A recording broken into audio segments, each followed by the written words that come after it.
isang 24 taong gulang na binata. Habang nakatingin mula sa bintana ng eroplano, sumigaw, "Tatay, tingnan mo, parang umaatras ang mga bahay."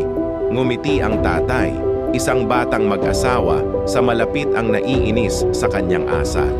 Sumigaw muli ang binata, "Tatay, ang liit ng mga kotse sa ibaba." Lalo pang nainis ang mag-asawa. Bigla siyang sumigaw ulit, "Tatay, parang tumatakbo ang mga ulap kasama natin." Hindi na nakapagpigil ang mag-asawa at sinabi sa matandang lalaki, "Bakit hindi mo dalhin ang anak mo sa isang doktor?" Ngumiti ang matandang lalaki at sumagot, "Galing lang kami sa ospital. Ang anak ko ay bulag mula pagkasilang at ngayon lang siya nagkaroon ng paningin." Nabigla at natahimik ang mag-asawa sa kanilang narinig. Iwasan ang paghusga sa iba dahil ang katotohanan ng kanilang sitwasyon ay maaaring ikagulat mo